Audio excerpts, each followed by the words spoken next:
Good evening. I'm State Senator Liz Krueger from the east side of Manhattan. I'm welcoming you to a webinar on Wednesday, December 8th, and its title is Look Out and Stand Up for Each Other, Nonviolent Bystander Intervention Training, particularly for younger adults. We did one of these recently targeted to adults, and we got very good feedback. And so we worked with the Human Rights Commission to expand and develop their training specifically to be targeted to teens and younger adults. I think it's a particularly important topic given the world we are living in, and unfortunately, too many incidents that involve violence and racism and sexism and anti-whoever isms. Unfortunately, that is the world we find ourselves living in. I want to welcome you all. I want to explain I have a cold, not COVID, so I apologize for coughing. For those of you who are viewing on Zoom and Facebook or are calling into the town hall for this discussion this evening, there's certain slightly different things for you to know. Before we start, I want to remind everyone, if you're on Zoom or Facebook, you can turn on closed captioning so that you can read text along with what people are saying. If you're in Zoom, click on live transcript in the meeting controls to start viewing closed captioning.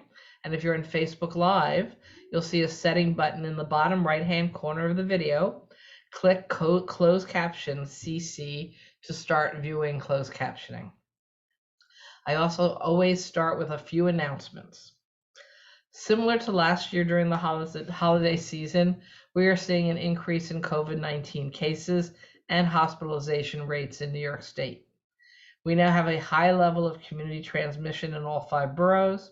The city recently announced the following 2 measures to help manage community transmission.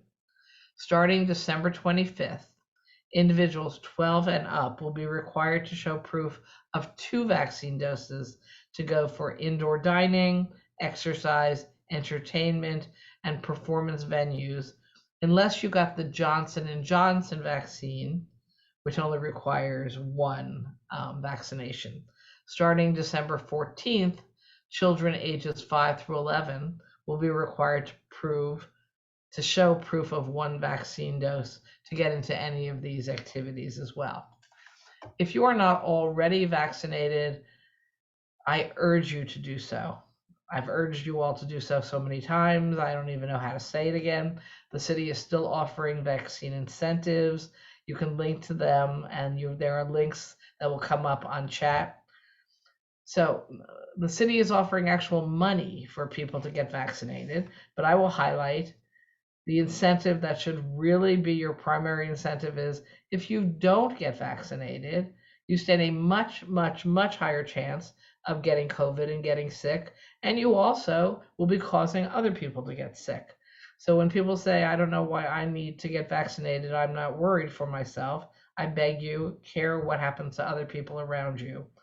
Older people, your grandmother, your friends and family, your neighbors.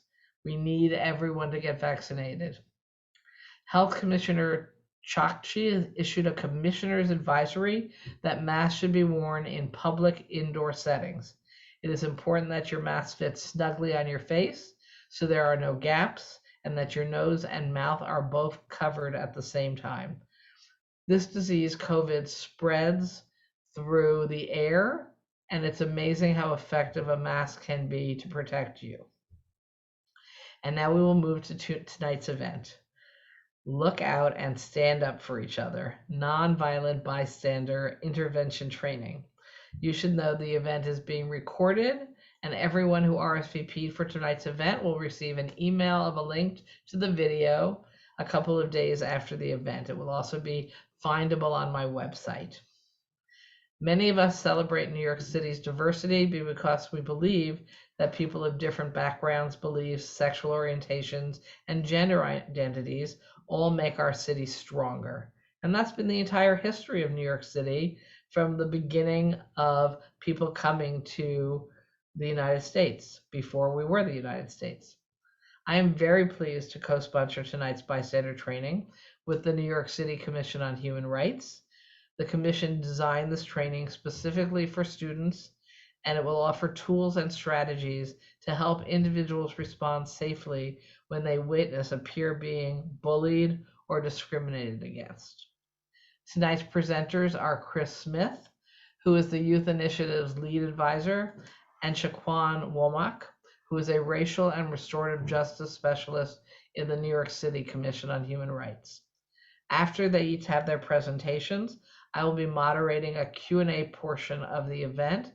Some of you have already put your questions in advance, but you can also, during their presentations, type new questions into the Q&A section of your system.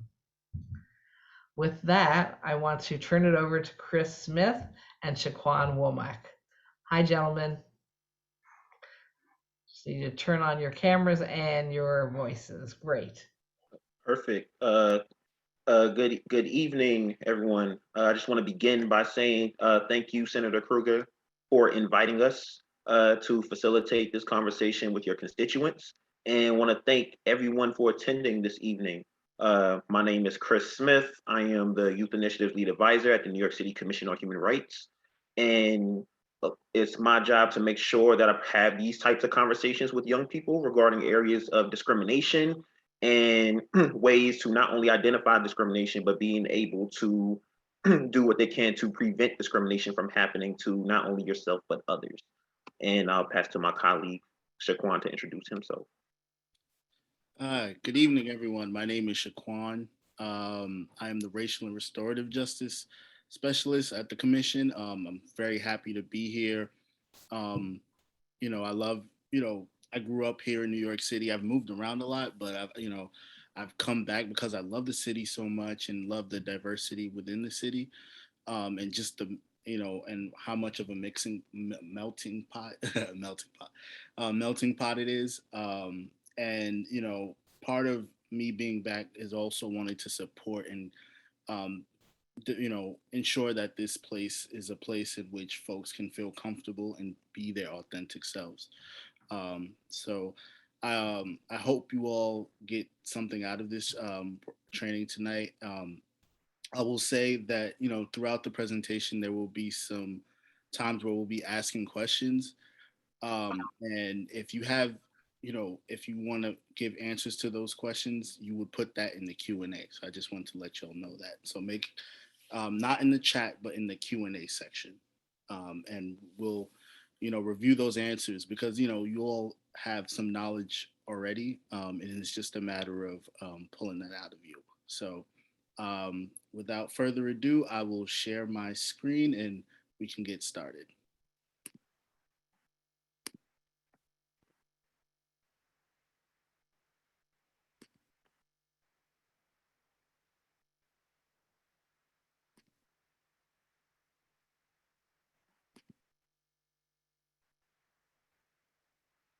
Okay, great.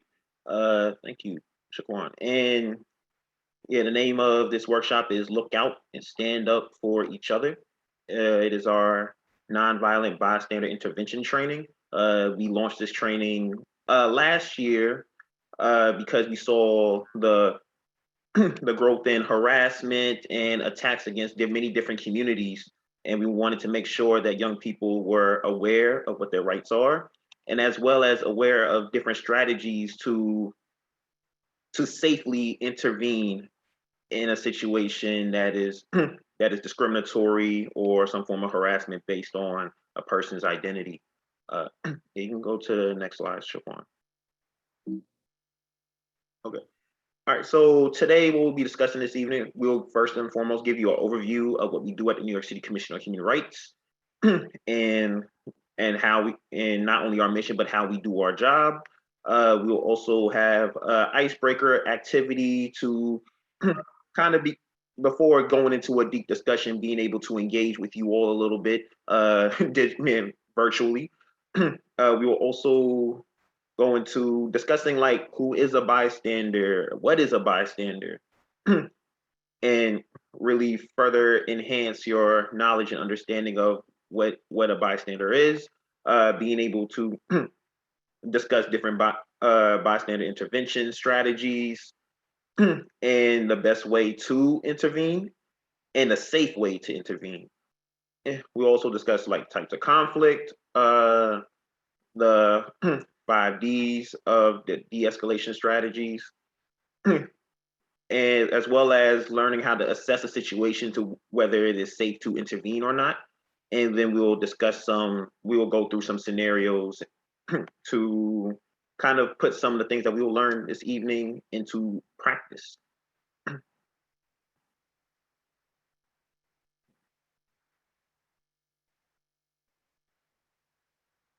Okay, so just want to begin by saying like this presentation, it serves to be like an overview and outline of what we do at the commission and should not be misconstrued as a constructive like and exhaustive outline of your legal protections.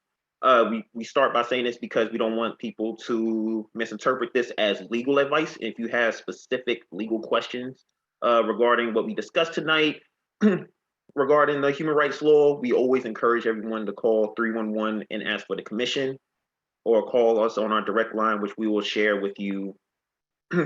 Yeah, which is shared with you via the chat. Yeah, you can go to the next slide, Shaquan. And also, our final disclaimer, we want to make sure that we make you all aware that this training covers different strategies for intervention for your awareness. And it's all about what you personally are comfortable and safe with doing. We don't want to feel like you have the obligation or responsibility to intervene or intervene in a situation to put your safety at risk. So we want to make sure that everyone understands like it is never the responsibility of a bystander or witness to prevent violence or harm from occurring, especially when it could potentially compromise your own safety. So we just want to make sure that people know that these are some de-escalation strategies, but safety is always the first level of assessment. Okay, so what is the commission? So the commission, we enforce the human rights law in New York City, which is known as our anti-discrimination law. So at the commission, our law basically states that you should not be discriminated against based on characteristics that make up your identity or known as protected classes. So if you experience any discrimination based on your race, your gender, national origin, gender identity, immigration status, and many more, because we have 27 different protected categories under our law, which we will share that with you as well with our protected class fact sheet. Those are grounds to file a complaint with our office. And the way that we do our work at the commission, you can go to the next slide. Well, the next 2 slides, Shaquan. Go to the next one. Yeah, perfect. We have 4 different divisions at the commission. So we have our Community Relations Bureau, which is what Shaquan and myself are a part of, and we are tasked with community education and promoting equality, understanding, respect amongst all New Yorkers. We do this by working with different schools, community groups, speaking at events such as these, to make sure that people are well aware of what their rights and protections are. Because I'm a firm believer in what you do not know, people use that to take advantage of you. So it's our job at the Community Relations Bureau to make sure that you are well equipped and armed with the information that you need to understand what your rights are and what to do if you experience discrimination. We also have our Law Enforcement Bureau, which are all of our attorneys that are tasked with conducting intakes and accepting complaints and initiating investigations, as well as bringing cases to to the city's Office of Administrative Trials and Hearings, and consolidate settlements. We also have our Office of Mediation and Conflict Resolution, which provides mediation services for people that may not want to go through the official complaint process. So if a person brings a discrimination claim but does not want to file an official complaint but is open to mediating, with the person that they are complaining about, and that person is open to mediating as well, our Office of Mediation will accept those claims and be able to be a third party to come to see if both parties can come to a resolution. And also our final division is our Office of Chair, which is headed by our new commissioner, Annabelle Palma. And the role of this office is to issue final decisions and orders, as well as assessing our policy and legislation and drafting new policy and legislation to make sure that it is encompassing of all New Yorkers. As mentioned many times before, this city is a very diverse city, filled with many different people, and we want to make sure that our human rights law is encompassing on protecting all people in New York City. Go to the next slide, Shaquan. Okay. So to report discrimination, as I mentioned before, you can call 311 and ask for human rights, or you can call our direct info line number at 212-416-0197. You also can visit our website, nyc.gov/human rights, which contains a lot of the literature, contains the literature that we're going to be sharing with you this evening, plus much more literature to really get a sense of the work that we do at the commission, as well as keeping up to date of some of like the newest initiatives and the newest changes under our law. And as well, we want to acknowledge that we have like partnered with creating this workshop with the Center for Anti-Violence Education, which is tasked with working in the community to prevent hate violence in the community through like education and facilitates. So we worked in partnership with this organization to create this training that we have, as well as utilizing some of the strategies that they have coined in the work that they're doing. So just want to make sure that we are centering, like as a city agency, that we are lifting up different community organizations and making sure that they are providing us a lens to be able to continue our work and expand our work. And their contact information is listed here, so they can be reached at 718-788-1775, and their website is www.caeny.org. Okay, so to transition into our icebreaker, just to kind of engage you all a little bit, this or that. So we just ask people to utilize the question and answers function. Which one would you prefer, the cat or a dog? Are you a cat person? Are you a dog person? Myself personally, I like dogs. I'm not a fan of cats.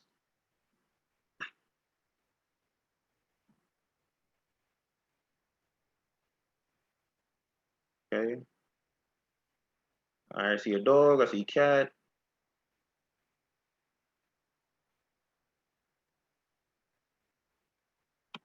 Dog. Wow, okay. So far, pretty even.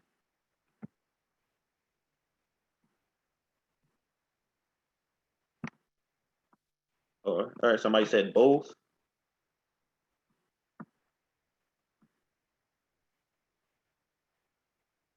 Right. Have dog.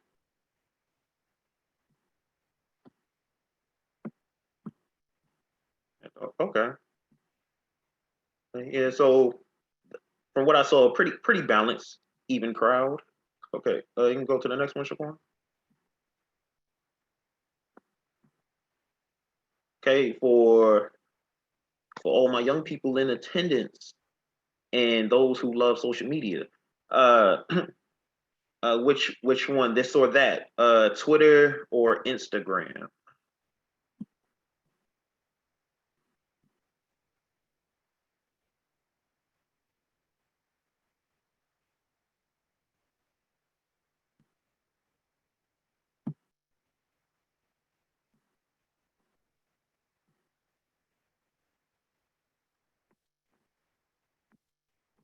Oh, almost said neither.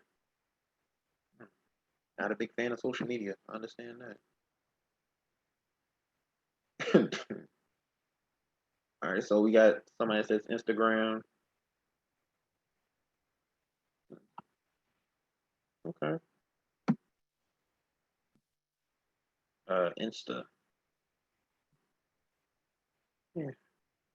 Yeah, I'm a more of a visual person, so I'll go with Insta myself. So yeah, definitely get it.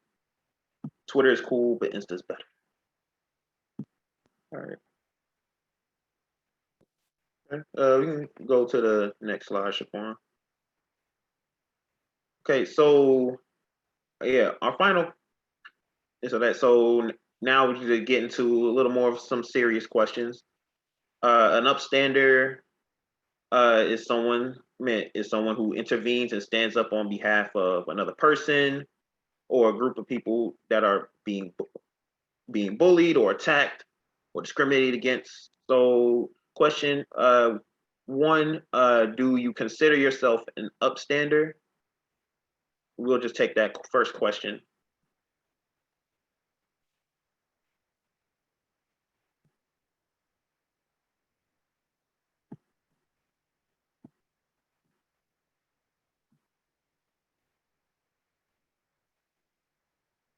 Okay.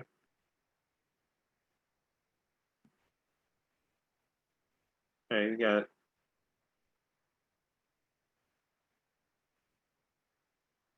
Okay, so we seen a few yeses. We've seen people that want to be an upstander as well. Okay.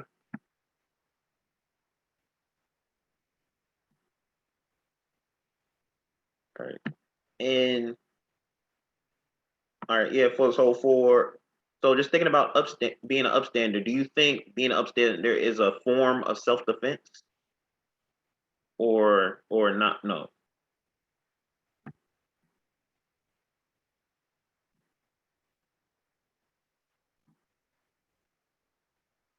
Okay, so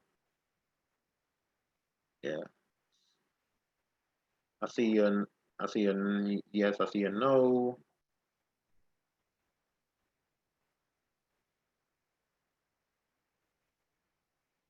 Okay, and just to kind of clarify, there aren't any wrong answers in this. And as we go through the presentation, maybe some of these answers will shift. Maybe they'll remain the same. So just wanted to just kind of get an assessment of how everyone's thinking, like everyone's understanding of what an upstander is. Okay. So responding to current needs. So just to really talk about some areas under our law, discriminatory harassment is an area under law. And that basically means that you should not be targeted or harassed based on characteristics that make up who you are. So any form of like harassment, which includes like discriminatory harassment includes like threats, intimidation, harassment, coercion, or things that may incite harm. So and that interferes with a person enjoying their civil and constitutional liberties are forms of like forms of discriminatory harassment. So if you experience discriminatory harassment based on areas such as your race, your religion, gender identity, disability, age, all these things can be are discriminatory under the law, under discriminatory harassment, which is one of the harder things to prove under our law. So just going through some of the questions, what evidence do you need? Sometimes you don't always know the person that's attacking you or harassing you. So we always recommend that to know to be able to cite where the incident happened, uh, when, just being able to, because you're not always going to notify who. So, know who. So being able to recollect where you were. Was it at a subway station? Which subway station? What time did it happen? Uh, what day did it happen? And being able to like recollect that information to be able to present that to us for us to conduct an investigation. Who can be held liable? People. So anybody that violates the law. So it could be a regular person on the street. that like the attacker. It could also be just thinking about it this way, and like using an example of an establishment that again, you're going into a restaurant and the restaurant person did not, sees a discriminatory act happening on their watch, and it was reported to them and nothing was done.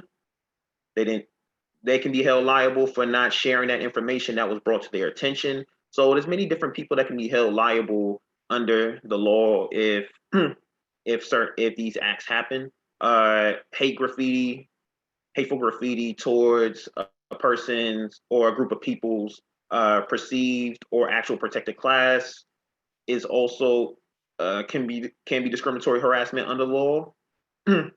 Just as well as just really thinking about which are things that we have experienced in New York City. We've seen hateful messages and graffiti like done by to like target different members of New York City, which that can be again all instances under the law, covered under the law. So just making sure that we encourage everyone to report these instances because a lot of these things happen and people tend to report whether they don't know why, don't know how or who to report to. And some people may be fearful of reporting. So, but we always encourage people to report because one, retaliation is protected under the law. And number two, that is the best way to make sure that to know that we work for you and you should be able to tell us to do our job and to see the concerns that you are viewing in your communities. And we do have enforcement power. We can impose penalties up to $250,000 as long as for most, most areas under our law, we require complaints to be filed within 1 year of the final act of discrimination for us to investigate, except for gender-based harassment.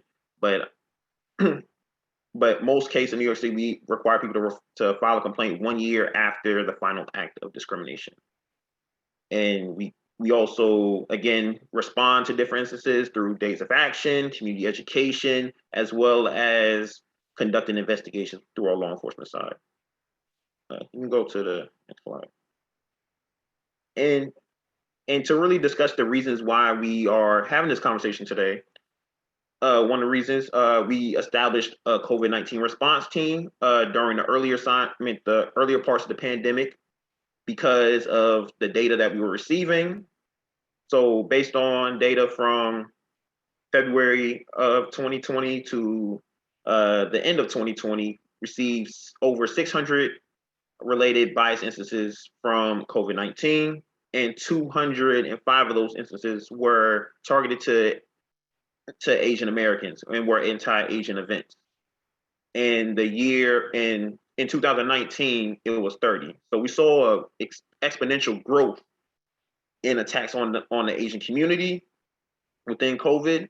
And we like just thinking about the media and different videos and just seeing like many different people not stepping in or not knowing, maybe because they didn't know what to do or who to report to, and a lot of these different things, which is why we want to make sure that we had this conversation with like all through New York City and with you all this evening. And all the different areas under our law that's protected, so people shouldn't experience discrimination in employment, in housing, public accommodations, or discriminatory harassment, as I was mentioning before. And from here, I'll pass it on to Shaquan to continue who is a bystander. Thank you, Chris. So utilizing the Q&A, so we talked a little bit about what an upstander is. We kind of defined that, but what is a bystander? When you hear the word bystander, what do you think of? So, put your answers in the Q&A and we can discuss that.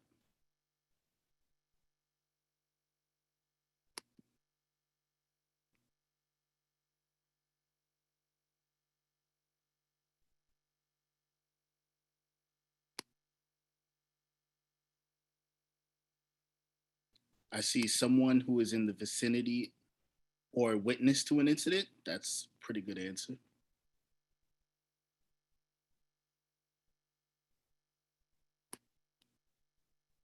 A witness to an incident? Yes. I'll take one more.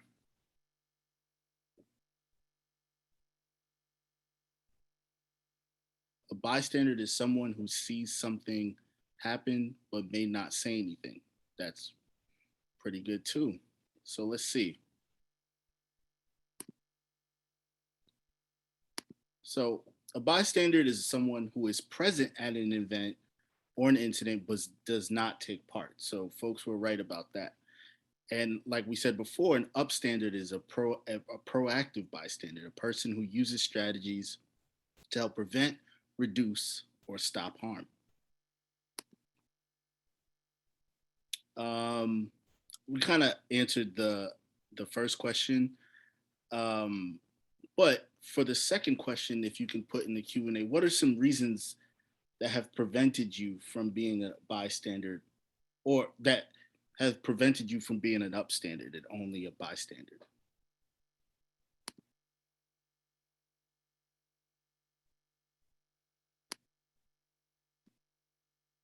And you can put that in the Q&A as well. So what has prevented you from being an upstander? So I see many fear the other person's initial response or violence, fear of confrontation, and not knowing the whole story of the situation, fear of your own safety. Yes.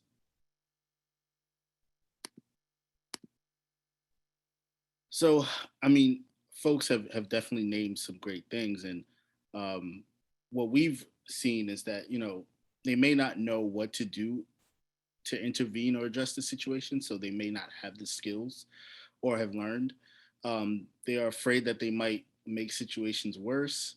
They don't know the right strategies, lack of knowledge about the individuals involved in the incident and whether someone is right or wrong, and of course, fear for your own safety. So, what is bystander intervention?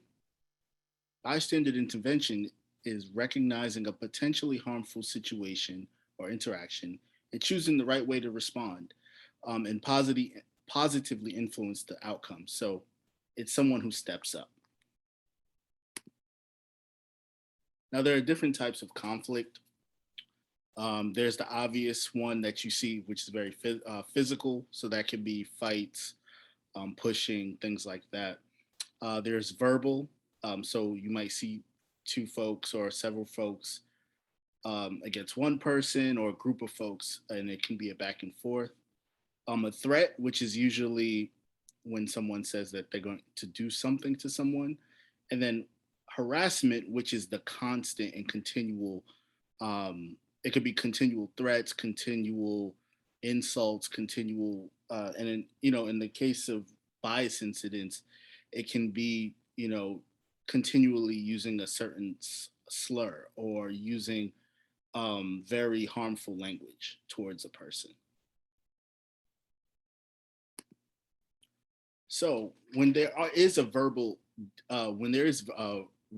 altercation, we have this acronym. It's called gambling, um, and in this acronym, it's strategies to de-escalate those situations.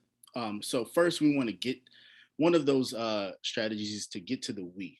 So when you are approaching an incident, you want to um, when you're speaking, you want to talk to and refer to you and the person who is doing the harm in as we. So an example of that is you approach an incident in which two people are going at each other, and you go to the person who's harmed and say, we should probably, take a step over here, or um, why don't we take some time to cool off, or why don't we take some time to you know, uh, yeah, like I said before, step away.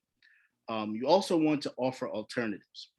So when you're offering alternatives, this gives the harasser more agency and makes them feel that they are not being forced.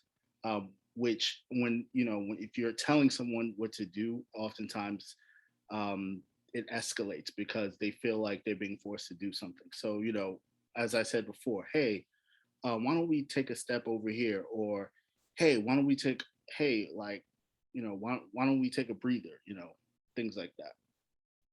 Match and lead to step down and match and lead to step it down. So what that is if you see folks the harasser, the person is yelling, all right, you want to match their tone and then casually or slowly lower your value, lower your voice. Then we have broken record, which is basically you want to repeat things, repeat instructions. So, hey, can we take a step over here? Hey, can we take a step over here? Hey, could we take a step over here? Just to reiterate until the person exits the situation or discontinues the behavior.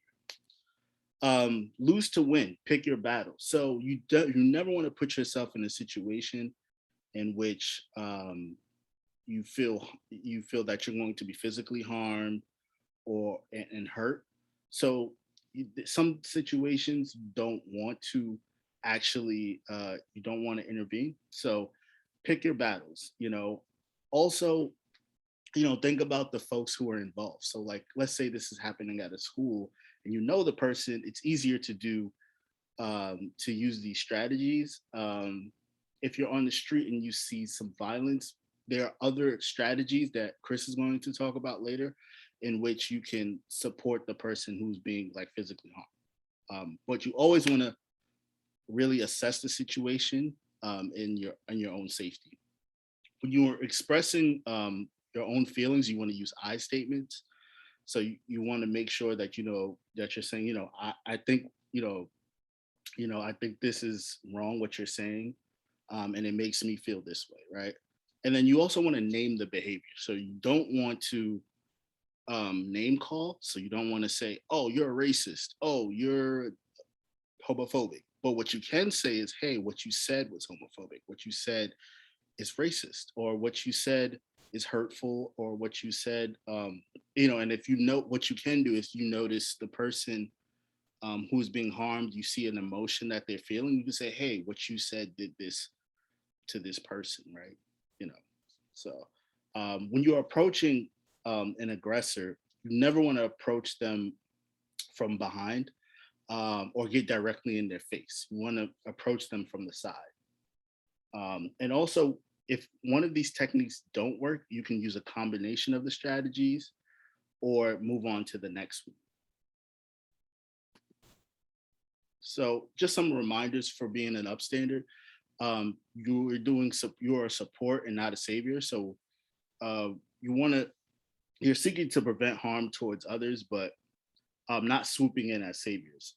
It's not always possible in the moment to ask the person being targeted if they want help. So, but that is our goal. You want to stay safe. So like I said before, while we give you these tips, you want to make sure that this is a situation that you feel comfortable in, where you feel like you won't be harmed physically. Positionality is important. So taking into account how we identify, and that whether that be race, class, gender, sexuality, and ability status. So really taking a look at the folks who are involved and how they identify, and really taking that into account. And then forward, de-escalate. So our goal is to positively influence the outcome, which always means to de-escalate. So we don't want to, makes the situation worse by trying to physically fight someone, right? We want to de-escalate that situation. Yeah. And I'll pass it back to Chris. Thank you, Shaquan. And in this part, we're going to go through the 5 Ds of bystander intervention. So going through different strategies that you can use when intervening in a situation. First and foremost, we want to uplift another community organization, Holla Back, who came up with the 5 Ds of bystander intervention, who also does a lot of this work as well, and being able to discuss different bystander intervention strategies and finding ways to end violence within the community. You can go to the next slide, Shaquan. So distract. So this is a strategy like taking an indirect approach to de-escalating a situation. So wanting to distract the attention away from the person causing harm and the survivor or the situation itself.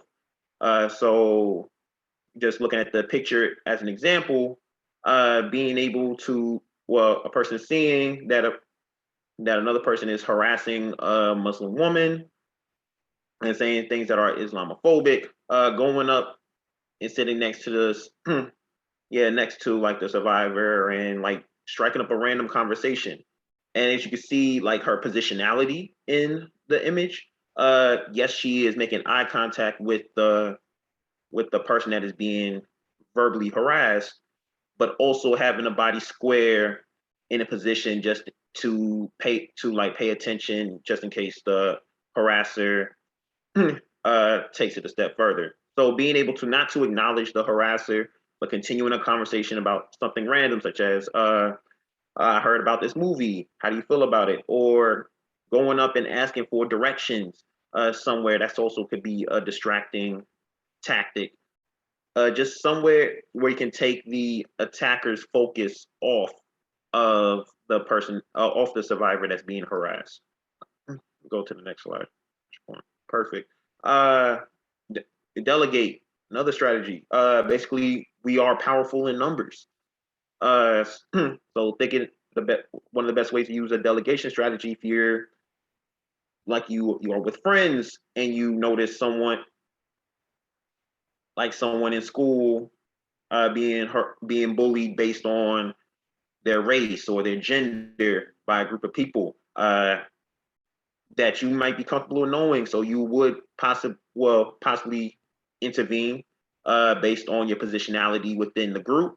Or if you don't know it, asking a friend, or go to the principal. You go to the principal, ask another friend, you possibly document, which we will discuss documentation a little bit later, as someone as you try to stop. So being the broken record, as Shaquan mentioned, like maybe you're the broken record while one of your friends is getting a principal and the other friend is documenting. So that's an example of like delegating responsibilities to different people to like intervene or de-escalate a situation. Go to the next one, Shaquan. Okay, document. As mentioned before, if someone is being harassed or in a crisis or being attacked, possibly recording could be a strategy. But when we talk about documenting or recording, making sure that you do never to post or share without the consent of the person that is being attacked or harassed. So as I mentioned before, not everybody is initially comfortable with filing complaints or sharing their story or experience with like forms of discrimination or harassment. And we want to be cognizant and mindful of that. So making sure that after the incident, it could be going up to the person, hey, I recorded this video. Hey, I took down these notes. Would you like for me to share it with you? Or what would you feel comfortable with me doing? How can I support you? So making sure that we are understanding the well intentions of being able to share it and involve the necessary authorities, but making sure that that the responsibility is to be of support and not a savior, as Shaquan mentioned previously. Delay. Delay is probably one of the safer strategies because the purpose of this intervention strategy is to ensure that the person that is being attacked or harassed is okay when it's safe to do so. So if a person is if the attacker happens to leave, so example, being on a subway train and the attacker ends up getting off on the next stop, and the person that was attacked is still still on the train, checking to see if that person is okay. Do you want me to walk home with you? Is there anything that you need me to do? Is there just seeing ways that you can support that person? But the incident has come to a conclusion, and then you are checking in with that person. So just really just thinking of like a way where you're not compromising your safety, but you're still acknowledging that you saw the person situation, and that you are trying to ensure that that person is okay, and you are offering any help that you can do for this person. And going into direct, and when we talk about direct, we do not recommend young people to directly intervene, especially if a situation is violent or could like potentially bring them bodily harm. So direct intervention is all about assessing your safety first. So direct intervention may work based on your positionality, or with maybe it's your classmates that are harassing somebody. You're able to intervene directly that way. But always, like I said, always assess your safety. That is the number one thing before any form of intervention strategies. Always assess your safety. And if you choose direct intervention, be confident, be assertive, and also, most importantly, be calm. So showing that you have a certain level of control is very important with direct intervention. And again, just when you directly intervene, do not approach the person in the face or approach from behind, but making sure that you approach from the side, and maintain particular body language, which we will go into on the next slide. Well, slide after that. But so assessing the situation, as I mentioned before, your safety is first. So before utilizing any part of these de-escalation strategies or intervention strategies, assess your own safety, make sure it's safe for you to do so, and you are in a position where you are able, if need be, able to get away from a situation that could escalate further. Also, the goal is to de-escalate. You do so being mindful of how you intervene, and sometimes particular word choices, particular tone of voice. Many of these different things could further escalate a situation rather than de-escalate. So you want to make sure that you utilize the strategies in a way where it's a positive outcome rather than a negative one. And with direct intervening, again, it is not your responsibility to put your safety at risk. And you can, like I said, always ask for help, utilize resources, and assess what actions will be like the most impactful in a situation. Your decision to becoming an upstander is the one that's going into a positive direction. So that's half the battle right there, deciding that you're going to be an upstander. And through many different strategies, and you don't have to, and again, do not focus on trying to be the savior or intervene to a point where it impacts your safety. Go to the next one. And so safety stance. So protect yourself if you are being targeted for bodily harm. So think about your body position. One shoulder ahead of the other at an angle with your foot slightly back. So as I mentioned before, a lot of communication is nonverbal, and part of nonverbal communication is body language. So you always recommend that people are mindful of their body language when it comes to situations where where like being an upstander is not required, but being an upstander is something that you are trending towards. Always be mindful of body language. Hands and feet. So keeping your hands visible with the open palm to convey de-escalation. You don't want to approach a person with closed fists or approach them with a particular body language, because that gives the indication that you're going to strike, which could potentially further escalate a situation. So make slow and calm movements, and not any sudden movements, which could, again, any sudden or quick movements could result in escalating a situation further.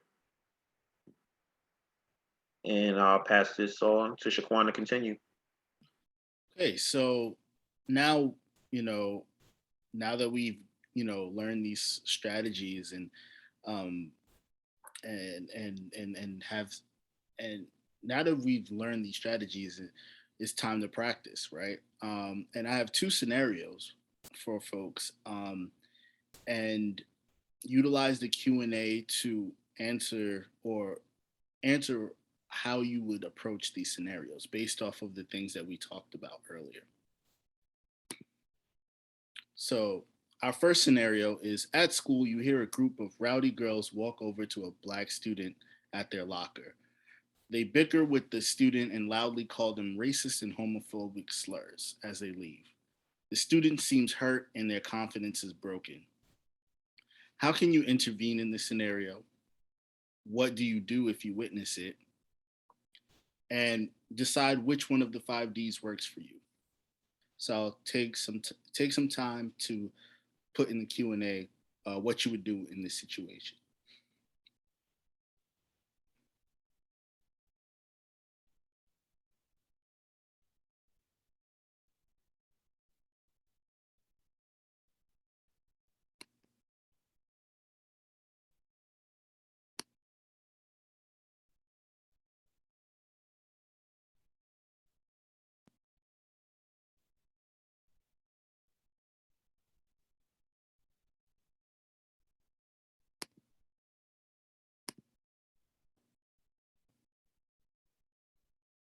So I see document. Yes.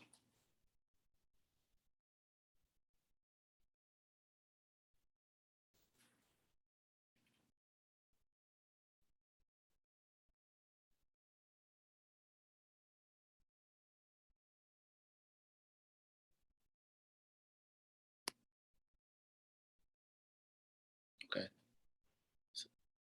Delay and maybe distract. Okay. You could approach the group and say something like, "We don't use that kind of hurtful language there," and that's great. And I liked all of those answers, particularly with the last one. I like the fact that you used "we," right, and that saying that we don't use that type of language here, right? So you didn't say y'all are a bunch of racist and homophobic, uh, and homophobic people, right? You said, the language that you're using is hurtful, and we don't use that language here. And that what's good about that is that it establishes some what the vibe, and it establishes what the community is and what the school community is, right? So once you're holding folks accountable, and creating a healthy environment and a healthy community within the school by taking that stance and saying and making that statement. So thank you. All right, so for our second and last scenario, um, you are waiting at school. You hear two friends nearby laughing and then yelling at a student who you don't know. You hear your friend saying, "You can't come here. You're spreading the coronavirus." As the student ignores the remarks, they refuse to let her into the bathroom. What do you do if you witness it?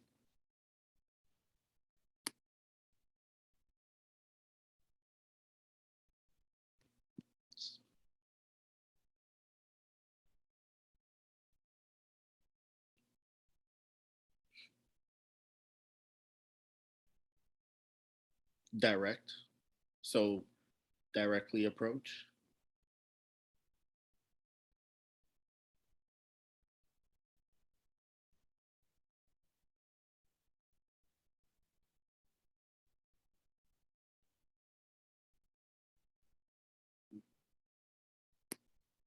Anyone else?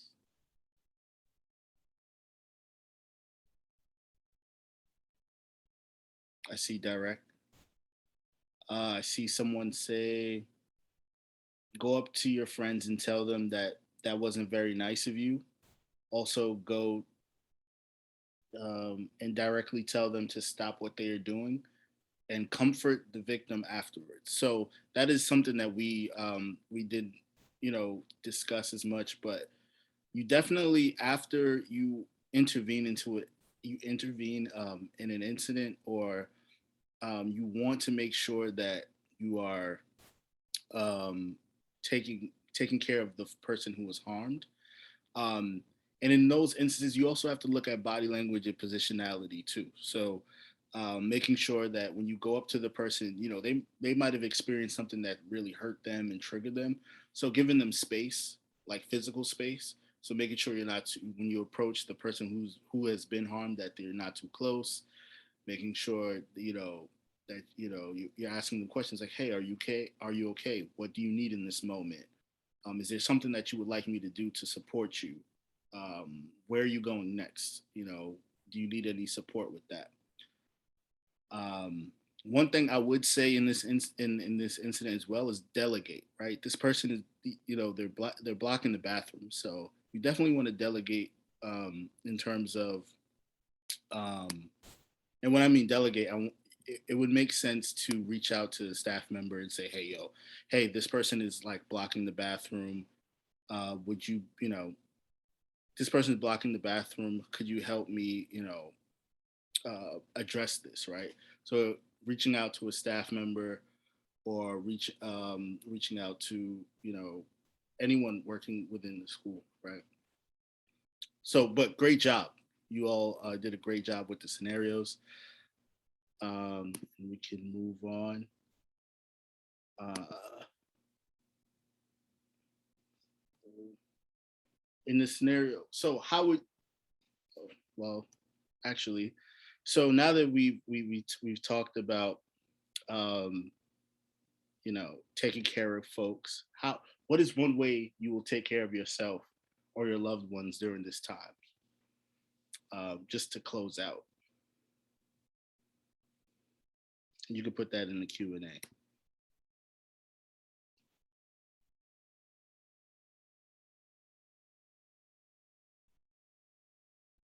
Thinking about the strategies that you've learned tonight, what is one way that you will take care of yourself or your loved ones?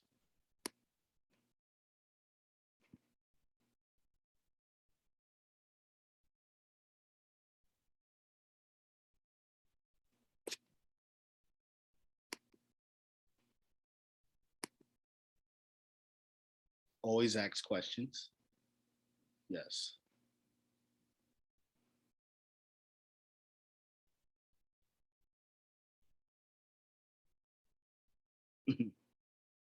Someone said try to stay off social media. That's funny. I totally get it. I totally get it. You don't mind me adding real quick, Shaquan? Yeah, no problem. It just to participate, even as simple as checking in. I think that's something that we do to like care for ourselves and our loved ones, making sure that we're checking in with each other, seeing how's everything going. That's so funny because someone definitely said check in right after you said it. Um, being aware of your surroundings and supporting your peers around you. Those are great answers, and I hope that you all learned something tonight, um, and I'm very hopeful that you all will be great upstandards. And I always tell folks that like the youth, like y'all got it covered, and I have so much faith in y'all to make to continue to make this city great and continue to make it inclusive. So thank you. Oh, thank you both. I let you go on a little longer than we had planned because the questions that were raised in advance, you were covering in your presentation. So I didn't see any reason to mess up the rhythm of the presentation. I think just one question I do want to ask you both.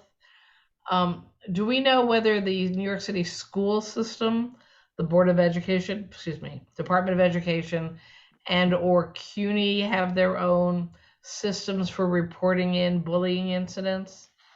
Yes, they do. So, speaking specifically to Department of Education, so all DOE schools have what we call a respect for all liaison.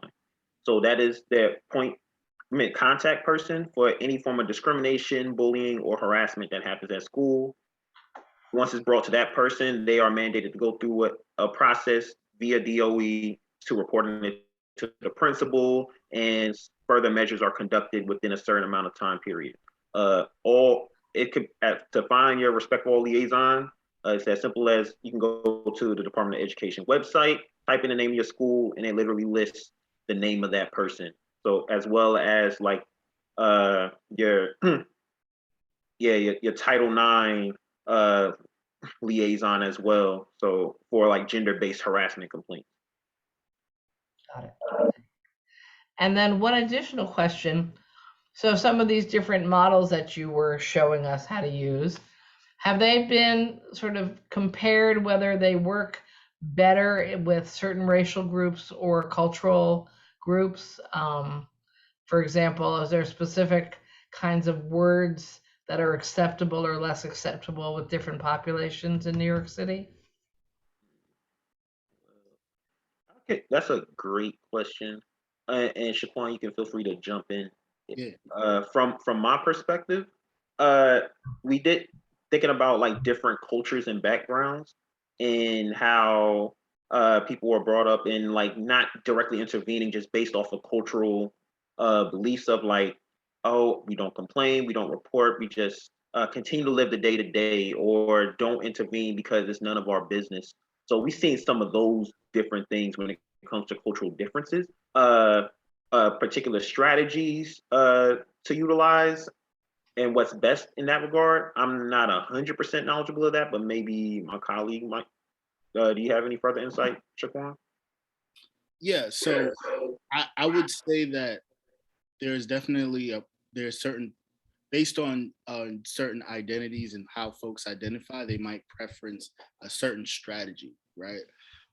So oftentimes, for someone who identifies, um, you know, who identifies as a non-man, right, might have prefer to do a different strategy when approaching someone who identifies as a man. When it comes to when utilizing the strategies, so like not being as direct, just as a safety thing, right? So there's definitely gender is like a huge factor in that, I would say, when it comes to which strategy you choose, and that's just something that we I've observed. So Right. And going back to the school question, a follow-up question. If they report the problem in their school and nobody seems to be doing anything about it, is that when they come to the Human Rights Commission? What do you recommend? Yes. I mean, either way. I mean, you could still come directly to us, even if you don't go to your school. But we always recommend that you go to your school first, just to begin creating that trail. Saying like, yes, I brought it to my school's attention. They don't seem to be doing anything about it, and you can bring that complaint to us. And we have had schools where we had to, again, we had complaints against different schools from administration as well. But not only will we conduct that investigation, a lot of the work myself and Shaquan do in schools, sometimes it'll be us going in there and facilitating some of our different youth programs and workshops.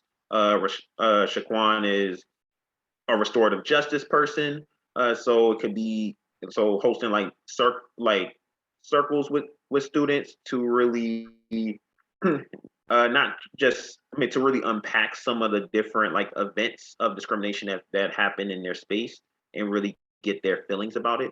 So yeah, we have a multitude of strategies that we use if like schools are not taking students' complaints seriously. Great. Well, again, I want to thank the Human Rights Commission, our trainers, Chris Smith and Shaquan Womack. Really appreciate all your insights and some of the very constructive, I think sometimes it's like not overthinking it. It's just thinking about, are there some tools that I have available to me? Can I work with the friends around me to address this now? And I think that what's important about this is that we all can start thinking about our roles, not just of being observers when we see these things happening, but challenging safely the situation, so that more and more people start to realize, wait, there's a role for me also. Maybe somebody will be watching one of you handling one of these situations and will in fact then go, oh, I could do that if something came up. I don't have to be just a bystander who feels really bad about it afterwards but didn't do anything. And I think that's a really important lesson for younger people and older people, to not forget that we are all responsible for each other in our densely populated but wonderful city. So I just want to thank you tonight again for doing this. And I want to let everybody know that our next event will take place next Wednesday, December 15th, from 7 to 8:15. And we're going to focus on how to protect ourselves, especially during the holiday season, against scammers, how to navigate safely on the internet, and prevent identity theft, which is a growing problem. So pardon my cold again. Thank you for coming. Continue to wash your hands, avoid large indoor and outdoor gatherings, wear a mask in public indoor settings, even if you are vaccinated. And it's important to get tested for COVID if you develop symptoms or exposed to someone with the coronavirus, even if you were vaccinated. So as I said when I started this, even though I sound like a very sick person, I've been vaccinated 3 times, and I took a COVID-19 test when the cold started, just to make sure I didn't have something else. We should all be smart and common sense like that. And I want to thank everyone who participated tonight, and we'll see you next week. Thank you. Thank you, everyone. Thank you, Senator Krueger. Thank you both.